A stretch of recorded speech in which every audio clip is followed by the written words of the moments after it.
श्रद्धानंद का जो पूरा नाम है वो स्वामी श्रद्धानंद है और स्वामी श्रद्धानंद इन्होंने ये स्वामी शब्द को भी कमाया, श्रद्धा शब्द को भी कमाया और आनंद शब्द को भी कमाया है। और आप और हम जितने बैठे हैं सबके नाम माता पिता ने आपके जन्म के समय रखे थे, आपको कोई अधिकार नहीं था अपना नाम बदलने का। और आज अगर आप चाहें भी तो आप नाम बदलने का सामर्थ्य नहीं रखते। लेकिन जिनके विषय में हम विचार कर रहे हैं अमर हुतात्मा स्वामी श्रद्धानंद, तो इन्होंने संन्यास आश्रम ग्रहण करके अपना जो नाम रखा था वो श्रद्धानंद रखा था। और मैं चाहूंगा कि हम सभी इस बात के लिए कृतसंकल्प हों कि हम अपना नामकरण स्वयं कर सकें। लेकिन नामकरण करने के लिए सबसे पहले आवश्यक है कि मेरे भीतर वेद की चेतना होनी चाहिए, क्योंकि ये अन्य किसी भी परंपरा में नहीं है कि आप अपना नाम बदल लें। नाम बदलने की चेतना परमेश्वर की तरफ से ही मिलती है। और ये नाम कब रखा जाता है, कब बदला जाता है? आश्रम दर आश्रम जब आप अपने वर्ण को परिवर्तित करते हैं तब आपको उस वर्ण का नया नाम मिलता है। जैसे ब्रह्मचर्य में और नाम है, गृहस्थ में नाम होता है लेकिन उसमें कुलगोत्र का नाम और प्रसिद्धि के साथ जुड़ जाता है। और उसके पश्चात आता है वानप्रस्थ आश्रम। वानप्रस्थ आश्रम में नाम फिर बदल जाता है गृहस्थ के बाद, और संन्यास के अंदर नाम फिर बदल जाता है। तो आइए उसी परंपरा का अनुमोदन करते हुए स्वामी श्रद्धानंद को मैं देदीप्यमान नक्षत्र के रूप में देखता हूं। और ये देखता हूं कि स्वामी श्रद्धानंद ने सबसे महत्वपूर्ण कार्य किया जो उस समय के क्रांतिकारी नहीं कर पाए थे, और वो कार्य किया उन्होंने वर्णाश्रम धर्म की स्थापना का। स्वामी दयानंद सरस्वती ने संन्यास लिया था, इसमें कोई दो राय नहीं है। लेकिन स्वामी दयानंद सरस्वती सीधा सीधा माता पिता के आंचल से निकलने के बाद सन्यासी बन गए थे।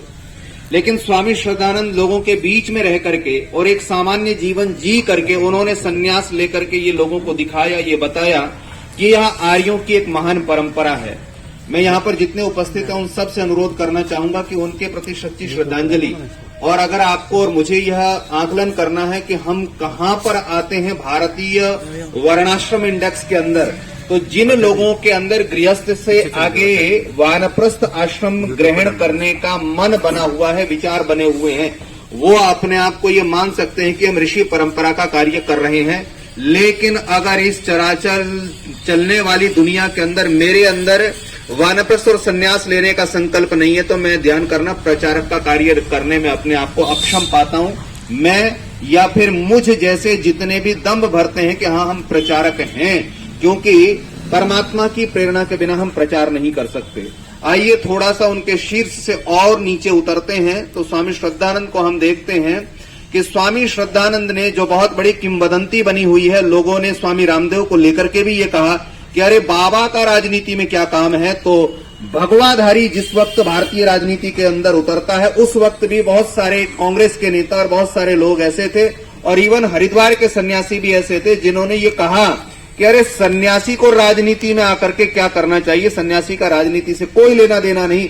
स्वामी श्रद्धानंद के आने पर बहुत सारे खास करके बिहार और पूर्वांचल के ऐसे गिरवे धारे सन्यासी जिन्होंने सन्यास ले लिया था लेकिन राजनीति से दूर थे, राष्ट्र रक्षा के लिए उन्होंने अपने सन्यास की राष्ट्रीय व्याख्या की और बहुत सारे सन्यासियों ने राष्ट्र के कार्य में भाग लेना प्रारंभ किया। ये दूसरा उनका बहुत बड़ा अपने आप में क्रांतिकारी परिवर्तन है, क्योंकि केवल और गृहस्थ और गृहस्थी और युवा ही केवल उस समय के स्वतंत्रता संग्राम के अंदर भाग ले रहे थे।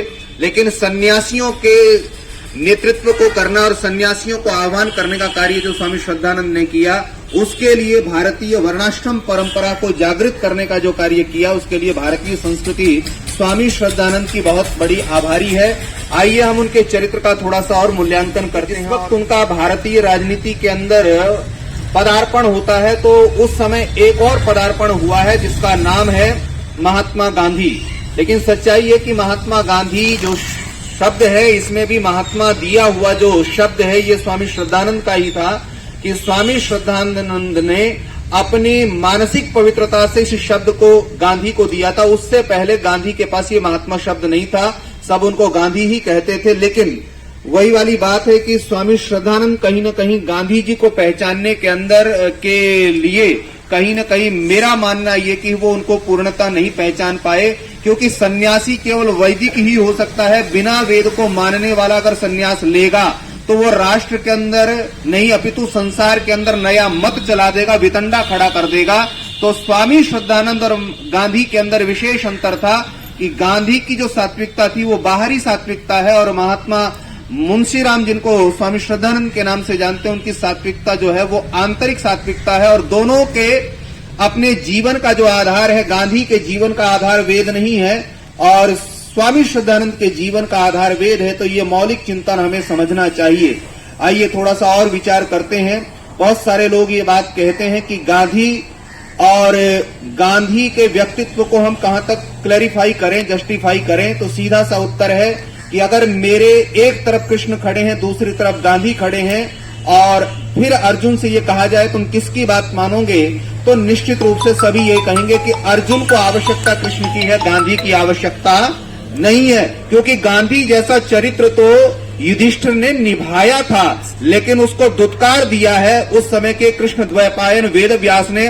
ये भारतीय जो इतिहास के विशेषज्ञ हैं, वामपंथी इतिहासकारों ने कृष्ण को हटा करके अर्जुन के साथ में जो है वो क्या बोलते हैं, युधिष्ठिर के व्यक्तित्व को रख दिया। लेकिन आवश्यकता थी कि जिस वक्त देश अंग्रेजों की मानसिकता से और उनकी दास्तां से गुजर रहा था, उनसे जूझ रहा था, उस समय इस देश को आवश्यकता थी एक कृष्ण जैसे व्यक्तित्व की। तो मैं निश्चित रूप से ये कहूंगा कि अगर मैं गांधी को उस समय देखता हूं जिस वक्त स्वामी श्रद्धानंद और गांधी समकालीन हैं, तो गांधी जी को ईर्ष्या होती थी स्वामी श्रद्धानंद के व्यक्तित्व से। कारण ये था कि स्वामी श्रद्धानंद का व्यक्तित्व एक तो 6 फुट के लंबे चौड़े, दूसरा वेद मंत्रों का प्रभाव, और तीसरा अपने भीतर से अंतरात्मा से युक्त वेद वचनों को बोल करके सन्यास की परंपरा का प्रवाह करना। मैं आपको ये अंतर देना चाहता हूं, समझना इस अंतर को कि स्वामी श्रद्धानंद के व्यक्तित्व का मूल्यांकन और गांधी के व्यक्तित्व का मूल्यांकन जब आप समानांतर स्तर पर करते हैं, तो एक छोटे से उदाहरण से मैं आपको बताना चाहूंगा। ये जो जामा मस्जिद आपने देखी, जिसमें हमारे अरविंद जी भी कई बार हो सकता है वहां सुरक्षा प्रहरी के रूप में अपनी सेवाएं दे पाए हों, तो इस जामा मस्जिद के मुसलमानों ने कभी भी गांधी को जामा मस्जिद के मिंबर पर व्याख्यान देने के लिए नहीं बुलाया। अगर किसी एकमात्र व्यक्तित्व को बुलाया है, उस भगवाधारी, उस गेरुए वस्त्र को धारण करने वाले अमर हुतात्मा स्वामी श्रद्धानंद को बुला करके ये कहा कि आप हमें एकता का उपदेश दीजिए। ध्यान कीजिए, उस पर सर सैयद अहमद खां कभी नहीं बोल पाए, उस पे मिस्टर गांधी कभी नहीं बोल पाए, उस पे बड़े बड़े कांग्रेस के कभी दिग्गज नहीं चढ़ पाए। उस पे अगर कोई बोलने का प्रभाव रखता था तो उस समय के स्वामी श्रद्धानंद का ये व्यक्तित्व था कि ये भारतीय राजनीति का बहुत बड़ा दुर्भाग्य है।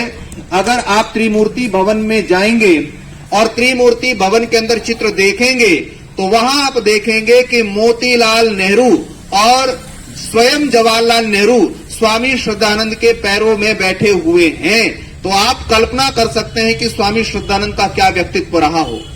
तो ये विचारणीय अंतर मैंने आपके समक्ष इसलिए रखा क्योंकि जो लोग आंख बंद करके कहते हैं गांधी गांधी गांधी, तो वो समझ जाएं कि भारतीय राजनीति के उस समय समकालीन जो लोग थे उनका व्यक्तित्व कैसा था। आइए इन्हीं छिटपुट घटनाओं में मैं थोड़ा सा नीचे और उतर करके उनके महान शिक्षा शास्त्री होने का मैं आपको दर्शन करवाना चाहता हूं। शिव पूजन के रूप में मेरे को उनके स्थापित 2 गुरुकुलों के अंदर पढ़ने का मौका मिला, जो गुरुकुल कुरुक्षेत्र और फिर उसके पश्चात मेरी आगे की जो पढ़ाई रही वो गुरुकुल कांगड़ी से रही। इन दोनों स्थानों को मैंने नजदीक से देखा और अंतरात्मा से जानने का अवसर मिला। गुरुकुल कुरुक्षेत्र में स्वयं मैं 12 वर्ष पढ़ा हूं।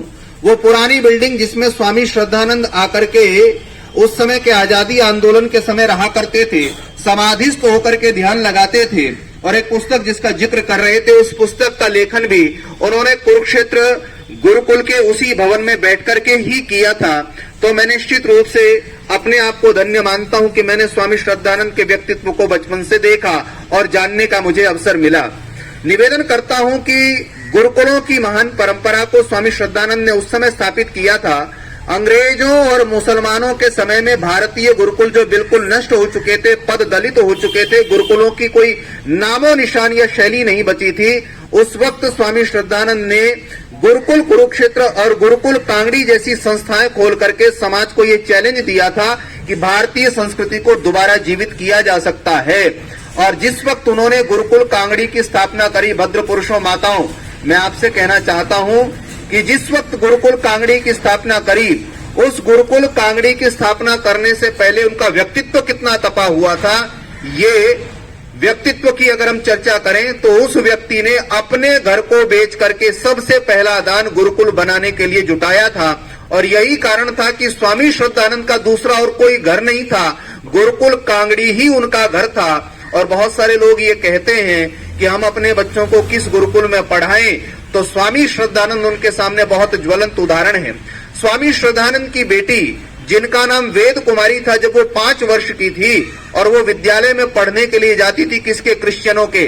आपके और हमारे बच्चे भी पढ़ते हैं, ध्यान करना। वो बच्चे धीरे धीरे आज तो ईसा मसीह के गुणगान करते ही होंगे और आपके सामने भी करते होंगे, लेकिन आपका कलेजा न जलता है न मचलता है कि अपने घर के ही अंदर आप आस्तीन के सांप पाल रहे हो। निवेदन कर देता हूं, जब वो वेद कुमारी क्रिश्चियन विद्यालय से पढ़ करके आती है और अपने पिता के पास में घूमती हुई कहती है कि ईसा ईसा बोल, तेरा क्या लगेगा मोल, ईसा मेरा राम रमैया, ईसा मेरा कृष्ण कन्हैया। जब ये वचन उस मुंशी राम ने सुने, जो एक पिता के रूप में बैठा है, उसको पता ये लग गया था कि कल को ये मुझे पिता भी नहीं कहेगी, क्योंकि इसका पिता भी फादर बन जाएगा। उसी दिन उस व्यक्ति ने संकल्प लिया कि मेरी बेटी आज से इन इंग्लिश मीडियम स्कूलों में, क्रिश्चियन स्कूलों में पढ़ने के लिए नहीं जाएगी। मेरी बेटी के लिए मैं अलग से गुरुकुल की स्थापना करूंगा। ध्यान करना, जितने भी जन हम यहाँ पर बैठे हैं, शिव पूजन में तुम्हें भी आगाह करता हूं, कोई भी गुरुकुल खतरे से खाली नहीं है उस पिता के लिए जो स्वामी श्रद्धानंद के जीवन को नहीं जानता। स्वामी श्रद्धानंद चाहते तो अपने बच्चों का कहां पर प्रवेश करवाते। स्वामी श्रद्धानंद ने उसी समय संकल्प लिया और अपने घर को ही गुरुकुल बनाया। पितृकुल ही गुरुकुल में परिवर्तित होता है। एक पिता को चाहिए वो तब तक पिता रहे जब तक बच्चा गोद में खेले। जैसे ही बच्चा बड़ा हो जाए, प्रश्नों को पूछने लगे, तो एक पिता को चाहिए वो। इसलिए हमारे बच्चे कैसे ऐसे आदर्श बन सकते हैं। बड़े मार्मिक क्षण में आपके बीच में रख रहा हूं। जब पिता ने अपने घर को बेचने का संकल्प लिया गुरुकुल की स्थापना के लिए, दोनों बच्चों को अपने पास बुला करके ये कहा कि बताओ, मैं गुरुकुल के लिए घर का दान करना चाहता हूं, घर पर मेरे से पहले तुम्हारा अधिकार है। कल को तुम ये कहोगे कि पिताजी ने तो हमारे लिए घर भी नहीं रखा था, तो उस वक्त ध्यान करना, दोनों पुत्र जो उस तपस्वी पिता की संतान थे, उन्होंने थोड़ा सा चिंतन मनन किया, दोनों भाइयों ने विमर्श किया और फिर ये कहा कि पिताजी जैसी आपकी इच्छा है, हम आपकी इच्छा के विपरीत नहीं जा सकते। दिल्ली में अनेक शह ऐसे उदाहरण हैं जहां संपत्ति के लिए पुत्र अपने पिता का वध कर डालते हैं। मैं निवेदन कर देता हूं, अगर हमारे घरों में एक बार पूछ के तो देखना अपनी संतान से कि मैं अपने घर की आधी संपत्ति आर्य समाज के लिए दान करना चाहता हूं। जरा बेटी का मुंह देखना, जरा बेटे का मुंह देखना, और तो और जरा पत्नी का भी मुंह देखना। स्वामी श्रद्धानंद एक ऐसा निराला व्यक्तित्व है कि मैं ये कहूं कि सन्यास तो छोड़िए, घर के अंदर भी उनकी जो संतान है, उनका जो परिवार है, उन सारे परिवार की शक्तियों ने मिलकर के स्वामी श्रद्धानंद को श्रद्धानंद बनाया है। स्वामी श्रद्धानंद ने जब गुरुकुल कांगड़ी की स्थापना करी, मैं आपको बड़े विचार से कहना चाहता हूं कि उस समय गांधी जी अफ्रीका के अंदर आंदोलन कर रहे थे। अफ्रीका के अंदर जितने भी लोग थे वो सारे भारत से ले जाए गए दरिद्र लोग थे। वहां उनके पास आय का कोई जरिया नहीं हुआ करता था। स्वामी श्रद्धानंद उस समय गुरुकुल कांगड़ी के आचार्य हुआ करते थे। निवेदन करता हूं, गांधी उस समय भारत के अमीरों को पत्र लिखा करते थे कि भाई मैं अफ्रीका में असहाय और दयनीय दशा के अंदर आंदोलन कर रहा हूं, मुझे पैसे दे दो, नहीं तो मैं आंदोलन नहीं कर पाऊंगा। दुर्भाग्य है इस देश की संस्कृति का, इतिहास का नहीं बताया गया कि गांधी को किन किन लोगों ने दान किया। अरे गांधी कहां से बन गया? कोई उसने अपने घर का पैसा लगाया क्या? किन किन लोगों ने दान दिया? कांग्रेस के इतिहास में उन दानी महानुभावों का नाम नहीं लिखा गया। अगर गांधी को किसी ने बनाया है तो मैं आपको घटना बताता हूं। गांधी जी ने कई लोगों को लिखा। जमनादास बजाज जी जो है गांधी जी को दान किया करते थे, लेकिन जब स्वामी श्रद्धानंद से मिले तो उन्होंने गांधी को दान देना बंद कर दिया, क्योंकि वो गुरुकुल में दान करने लगे। निवेदन करता हूं, जब गांधी को ये पता चला कि भारत के अंदर इस प्रकार का व्यक्तित्व है, तो वो समझ गया कि अगर मुझे कहीं से धन मिल सकता है तो वो स्वामी श्रद्धानंद से ही मिल सकता है, क्योंकि स्वामी श्रद्धानंद की आवाज में वो ओंकार थी कि दानी लाइन लगा करके दान देने के लिए खड़े हो जाते थे। स्वामी श्रद्धानंद जी को पत्र लिखा गया गांधी जी के द्वारा, और पत्र में ये लिखा गया कि मैं अफ्रीका के अंदर आंदोलन कर रहा हूं और मुझे दान चाहिए। भारत से अब पहले की तरह दान मुझे प्राप्त नहीं हो रहा है। मैं निवेदन कर देता हूं, उस समय स्वामी श्रद्धानंद ने ये कहा कि ठीक है गांधी जी, आप वहां पर आंदोलन कीजिए, दान आपको हम यहां से भिजवाएंगे। अरे गुरुकुल कांगड़ी जैसी संस्था जो स्वयं दान पे चल रही थी, आप कल्पना नहीं कर सकते उस समय गुरुकुल के विद्यार्थियों को बुला करके, शायद आज के गुरुकुलों को ये सीखना चाहिए ये आज के गुरुकुलों को।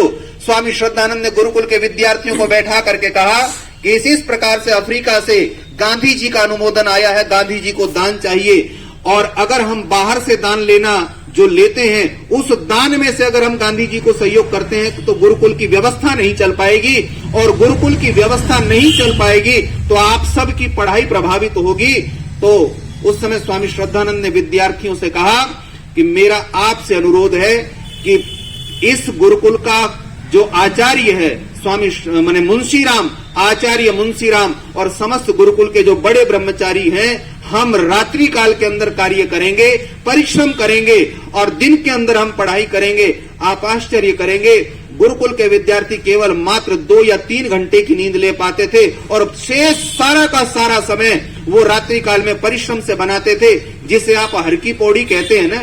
ये हर की पौड़ी की खुदाई भी गुरुकुल कांगड़ी के ब्रह्मचारियों ने की है, और ये गुरुकुल कांगड़ी के ब्रह्मचारियों की बदौलत बनी हुई हर की पौड़ी के इतिहास में भी कहीं ये नहीं लिखा गया। ये बड़े दुर्भाग्य के साथ मैं कह रहा हूं। और जब ये नहर बनी, नहर बनने के बाद ये धारा प्रवाहित हुई, गुरुकुल कांगड़ी के ब्रह्मचारियों के परिश्रम से प्राप्त धन जब गांधी जी को भेजा गया, तो गांधी जी ने सबसे पहले भारत की भूमि पे उतरने के बाद ये इच्छा व्यक्त करी कि मैं सबसे पहले जाकर के गुरुकुल कांगड़ी को देखना चाहता हूं, मैं वहां के ब्रह्मचारियों के पैरों को चरण स्पर्श करना चाहता हूं कि उनके परिश्रम से आए हुए धन के कारण से ही मैं अपने आंदोलन को गति दे पाया।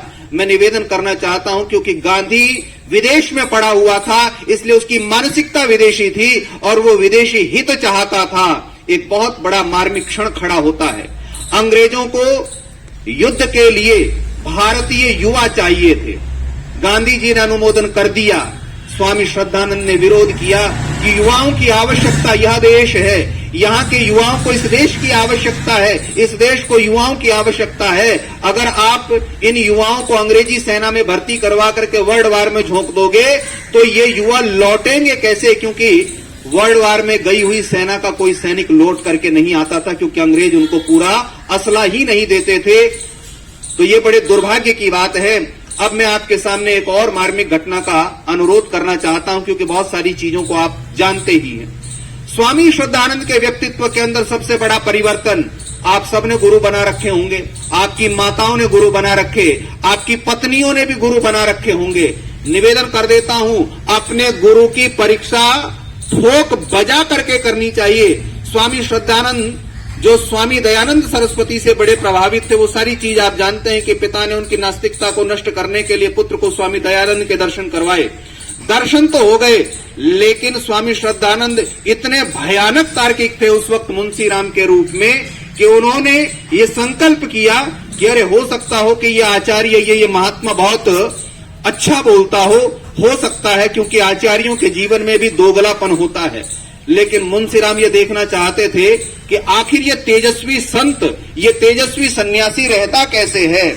आप कल्पना करेंगे कि ये मुंशीराम जिसको आप कह रहे हैं, ये स्वामी दयानंद के जीवन को जानने के लिए एक बाग में, जहां पर स्वामी दयानंद सरस्वती प्रतिदिन वहां से निकला करते थे और समाधि के लिए जंगल में आगे चले जाया करते थे। होता क्या था कि रोज सवेरे मुंशीराम भी उठते और दयानंद भी उठते। तो एक दिन मुंशीराम खड़े होकर के देख रहे थे, तो देखा पेड़ की ओट में छुपे हुए थे। दयानंद जी तेजी से आए और निकल गए। स्वामी दयानंद को नहीं पता कि उनका एक शिष्य उनकी परीक्षा कर रहा है। अब ये मुंशीराम उनके पीछे चलने लगे। दयानंद जी की चाल इतनी तेज थी कि बहुत तेजी से चल करके और वो अंधेरे में लोप हो गए। अब इस व्यक्ति ने विचार किया कि भाई इस सन्यासी की तो मैं गति को भी नहीं पकड़ पा रहा हूं, लेकिन जब देखा कि मैं गति को भी नहीं पकड़ पा रहा हूं, तो आज ये 1 किलोमीटर और पहले जाकर के मुंशीराम खड़ा हो जाता है और देखता है कि अरे जब तक मैं ये न देख लूं कि ये सन्यासी एकांत में जाकर के करता क्या है, तब तक मैं इसके ऊपर अंधश्रद्धा नहीं करूंगा। हाँ, बातचीत से, व्यवहार से, शब्दावली से, व्याख्यान से, व्यक्तित्व से पूरी तरह से मुंशीराम प्रभावित थे, लेकिन अपने गुरु की परीक्षा जो नहीं करता वो चेला चेला होता नहीं है। तो एक दिन जब ये खड़े देखते हैं कि ऋषि ने एक पत्थर की शिला पर बैठ करके कुछ देर प्राणायाम किया और उसके बाद सांसों को बाहर फेंक करके और उसके बाद भीतर स्थापित करके कुंभक लगा करके स्वामी दयानंद सरस्वती समाधिस्थ हो जाते हैं। उस दिन वो पेड़ के पीछे खड़ा हुआ मुंशीराम उस वेद की मूर्ति के सामने नतमस्तक हो जाता है, वहां से लौट आता है और उसके बाद वो अपनी जीवनी के अंदर लिखते हैं कि उस घटना ने मेरे जीवन को बड़ा प्रभावित किया और मेरा बड़ा मार्गदर्शन किया। ध्यान करना, इस घटना की प्रेरणा ये है कि हम जिसको आचार्य मानते हो, जिसको गुरु मानते हो, जब तक उसके व्यक्तित्व का पूरा मूल्यांकन न कर लें, आंख बंद करके अंधश्रद्धा हमें कभी नहीं करनी चाहिए। यही श्रद्धानंद जी का जीवन बताता है। और उनके जीवन के अब मैं अंतिम पड़ाव की ओर लेकर के चलूं, उससे पहले मैं उनकी पत्नी से मिला देना चाहता हूं, जिनका नाम है शिवरानी देवी। मैं निवेदन कर देता हूं पत्नियों से, जो पत्नियां अपने पति से शिकायत करती हैं, ऐसा पति शायद आपके पास नहीं होगा। जो मांस भी खाता हो, व्यभिचार भी करता हो, दुराचार भी करता हो, ऐसा पति शायद आपके पास नहीं होगा देवियों। आपका पति तो फिर भी बहुत अच्छा है, बीड़ी कभी कभी पीता हो, दारू कभी कभी पीता हो, लेकिन मुंशीराम तो प्रतिदिन दारू पीना। इवन धर्मपत्नी को यह भी पता था कि ये वेश्याओं के पास भी जाते हैं, हमारी पत्नी से शायद हम वो भी छिपा लेते हैं। कोई पत्नी शायद यहां जितने भी हों, कोई नहीं कहेगी कि मेरा पति इतना व्यभिचारी है कि किसी औरत के साथ जाकर के मुंह मारता हो। लेकिन शिवरानी देवी को यह भी पता है कि मुंशीराम उनके जो पति हैं, ये अन्य स्त्रियों के साथ भी इनके प्रसंग हैं, लेकिन कभी अपने पति से ये नहीं कहा कि तुम गलत कर रहे हो। लेकिन एक घटना ऐसी आती है कि रात्रि काल के अंदर शराब पी करके नौकर ने सहारा देकर के ऊपर पहुंचाया और जाकर के लेटा दिया। उस वक्त रात को उल्टी हो रही है। जब उल्टी हो रही है तो मुंशीराम ये देखते हैं कि उनकी पत्नी ने उनके हाथ में उल्टी ली। जरा पूछिए, किसी की पत्नी ने अपने हाथ में उल्टी ली क्या आपकी जी? जैसे ही आपको कभी, मैं तो अपना अनुभव कह सकता हूं, उल्टी होती भी है तो देवी कहती है कि थोड़ा सा आगे सरक करके उल्टी कर दो। लेकिन शिवरानी देवी जो कि कतई अनपढ़ थी, मैं कहता हूं अनपढ़ों का अपमान मत करो, उनके अंदर भी सात्विकता है। शिवरानी देवी जो कतई अनपढ़ थी, वो शिवरानी देवी अपने पति की वमन की उल्टी को अपने हाथ में ले रही है। जब ये क्षण मुंशीराम ने देखा तो उसी क्षण वो अंतर मन में प्रतिज्ञा करते हैं कि आज के बाद मैं व्यभिचार और शराब को बिल्कुल छोड़ रहा हूं। पत्नी ने कुछ कहा भी नहीं और आचरण से उनका जीवन बदल गया। मैं कहना चाहता हूं भारतीय देवियों को अपने पति को बदलने के लिए किसी गुरु घंटाल के पास मत जाओ। अपने पति को आप अपनी आचरण से और मर्यादा से बदल सकती हो। मैं शिवरानी देवी को इस मंच से आभार व्यक्त करता हूं कि मेरे स्वामी को स्वामी और शुद्धानंद बनाने में आपका बहुत बड़ा योगदान है। मैं शिवरानी देवी के प्रति कृतज्ञ हूं। अब मैं सबसे अंत में उस समय की तरफ लेकर के चलता हूं जहां स्वामी श्रद्धानंद का मृत्यु से साक्षात होता है। अब्दुल रशीद नाम का सबसे पहला आतंकवादी, मैं कहता हूं आप कम से कम गुरुकुलों के इतिहास में तो पढ़ाओ कि संसार का सबसे पहला, भारत के इतिहास में सबसे बड़ा और सबसे पहला आतंकवादी अब्दुल रशीद था। अगर इसके प्रश्नों का उत्तर नहीं मिला तो शायद संकोचवश ये फिर कभी आ ही ना पाए। निवेदन कर देता हूं, इतनी बीमारी की अवस्था में हम तो सीएल ले लेते हैं जी। इतनी बीमारी की अवस्था के अंदर हम मित्रों के कार्य को छोड़ देते हैं, समाज के कार्य को छोड़ देते हैं। लेकिन स्वामी श्रद्धानंद ने उसको बुला लिया। बुला करके धर्म सिंह से कहा कि जाओ इनके लिए जल लेकर के आओ। धर्म सिंह जल लेने के लिए जाता है, लेकिन वो मतांध व्यक्ति जो 72 हूरों की खोज में वहां आया था, वह मतांध व्यक्ति जो जन्नत को पाने की चाहत में वहां आया था, उस व्यक्ति ने आओ देखा ना ताओ सीधा दंदनाती हुई गोलियां जो है स्वामी श्रद्धानंद जी के सीने में उतार दी और उस वक्त उनका वध कर दिया। आपको मैं बड़े आश्चर्य के साथ कहना चाहता हूं, अभी जैसे वसीम रिजवी की घर वापसी हुई है, आदरणीय दीपक जी, जैसे उनकी घर वापसी हुई और उन्होंने कहा कि हजारों की संख्या में लोग वापस अपने मूल धर्म के अंदर, हिंदू धर्म में लौटना चाहते हैं। स्वामी श्रद्धानंद के प्राणांत होने के बाद हजारों की संख्या में जो मुसलमान थे, जो इस बात की प्रतीक्षा कर रहे थे कि हमारी घर वापसी हो जाएगी और हम हिंदू बन जाएंगे, उनकी भावनाओं पे कुठाराघात हो गया। आप पूछोगे क्यों? क्योंकि ध्यान करना, आर्य समाज से अतिरिक्त जितने भी यहाँ पोंगा पंडित बैठे हुए हैं, इनसे पूछो कि शुद्धि के मंत्र कौन से हैं। इनसे पूछो, शंकराचार्यों से बैठे हुए से पूछो कि क्या तुमने एक भी मुसलमान की या क्रिश्चियन की घर वापसी करवाई है, जो घर लौटना भी चाहता है। अरे जिसको आप बीरबल कहते हो ना, वो बीरबल सबसे बड़ा भयानक कट्टर आदमी था, धूर्त था वो बीरबल। उस बीरबल से अकबर ने कई बार कहा कि मैं हिंदू बनना चाहता हूं। ध्यान करना, बीरबल वामपंथी भी था, बीरबल धूर्त भी था और बीरबल मक्कार भी था। उसने अकबर को कई बार कहा कि भाई हिंदुओं के अंदर एक बार जो मतांतरित हो गया उसकी वापसी नहीं हो सकती। अगर बीरबल चाहता तो अकबर को हिंदू बना सकता था, लेकिन ये धूर्त पोंगा पंडित, इन लोगों ने कभी घर वापसी नहीं करवाई। और ये भी जलते थे स्वामी दयानंद और श्रद्धानंद से, क्योंकि शंकराचार्य से एक बार प्रश्न पूछा गया था, क्या शुद्धि आंदोलन करके मुसलमानों की और ईसाइयों की घर वापसी करवाई जानी चाहिए। उन्होंने कहा कि मलेच्छों की घर वापसी कभी नहीं हो सकती। तो ध्यान करना, स्वामी श्रद्धानंद का उपकार न केवल और केवल आर्य समाज पर है, अपितु ये उपकार उतना ही मुसलमानों के ऊपर भी है। और जब स्वामी श्रद्धानंद का प्राणांत हुआ, मुझे नाम ध्यान नहीं आ रहा, उस समय के बहुत बड़े मौलाना थे जो मुसलमान थे, उन्होंने कहा कि हिंदू और मुसलमान को जोड़ने की जो कड़ी है वो कड़ी टूट गई है। शायद ही ऐसा कोई विरला व्यक्तित्व अब आए जो इस कड़ी को जोड़ने का कार्य करे। और आप बड़े आश्चर्य के साथ मैं आपको कहना चाहता हूं, उस वक्त 7 दिन तक कह रहा हूं, अखबार के अंदर गांधी ने पूरा जोर लगाया कि स्वामी श्रद्धानंद की हत्या की कोई खबर नहीं छपनी चाहिए। खबरें छपी हैं, जगह जगह लोगों ने जो है स्वामी श्रद्धानंद को श्रद्धांजलि दी है, लेकिन कांग्रेस के मंच पर स्वामी श्रद्धानंद को श्रद्धांजलि न दी जा सके, ये पूरा जोर गांधी ने लगाया था। मैं कैसे उस कांग्रेस के प्रति अपनी किसी भी प्रकार की भावना रखूं।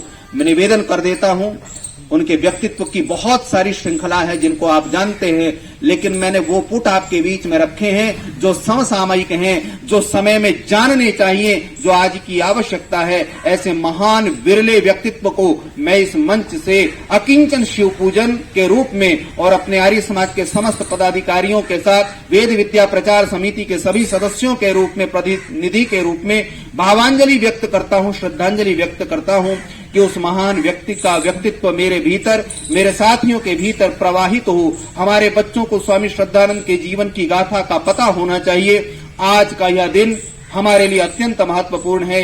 हे महान स्वामी श्रद्धानंद, आज आपके जीवन से हम प्रेरणा ले सके, अपने जीवन को आप के तुल्य बनाने का या आप जैसा बनाने का संकल्प ले सकें। और मैं ऋषि दयानंद, जिन्होंने कि स्वामी श्रद्धानंद को श्रद्धावान बनाया, मैं उनके प्रति भी श्रद्धांजलि और भावांजलि व्यक्त करता हूं। इसी के साथ इस मंच का और इस सभा का मैं धन्यवाद करता हूं कि आप सब के माध्यम से आज हमने उस महान बलिदानी परंपरा के सन्यासी को वंदन किया, नमन किया, स्मरण किया। आदरणीय प्रधानमंत्री।